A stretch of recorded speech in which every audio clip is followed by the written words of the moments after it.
Good morning po mga kalapatids. Ito na naman tayo. Welcome back. Nagpa-training tayo ng 5 pang south.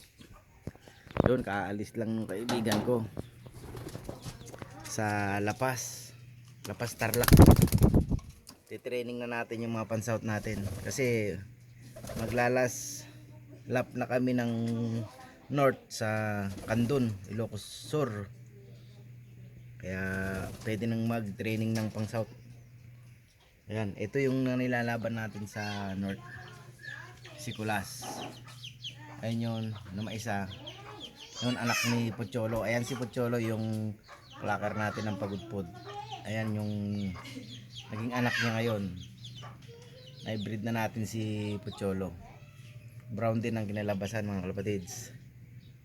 Kaya sige mga kalapatids, update ko na lang kayo mamaya pag dumating na yung ibon natin na i-release ng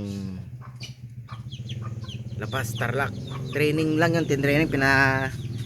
Pinasakay ko lang doon sa kaibigan ko at magtoto siya daw ng lapas. Sensya na kayo mga kalapatids at ngayon lang ako nagkaroon ng video.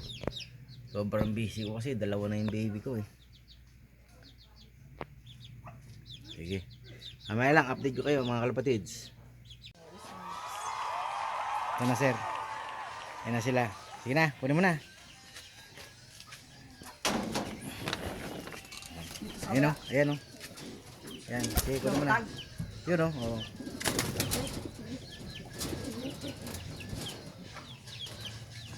Ayan na mga sir o, kakarga na namin.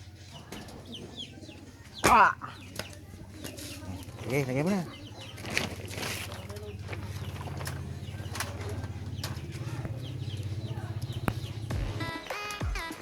Kapatids, yung mga pinatos pala natin kanina, andito na sila. Ito, yan yung isa. Tapos yung isa ito siya, ito yan. Tapos yung isa yan siya yan. Tapos yung isa ayun, yung isa yan. Kompleto rin tayo. Pero ngayon boss, mga sir, last lap namin ng mini derby ng north. Ito na, ikakarga ko na siya ngayon. Yan, last lap na namin. Kaya ito, nihintay ko lang si Sir Larry para mailagay na sa box, training box para magbiyahe na. Hindi na ako makakasama sa biyahe, sila na lang nung pamangkin niya kasi nagkaalaga ako ng baby, masyadong busy.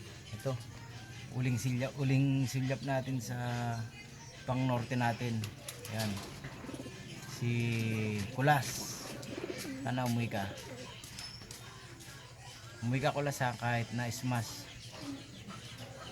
Ayan, may bagyo pa naman eh. Napakalas pa naman ng bagyo dyan sa norte ngayon. Ano, umuwi ka.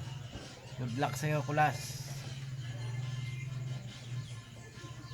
Ayan yung si Pocholo, clacker natin ng Pagudpod. Magkapatid yan. Yan. Tsaka to, anak naman ni Pocholo ngayon. Sige mga kalapatids, maraming salamat sa inyo. Bye.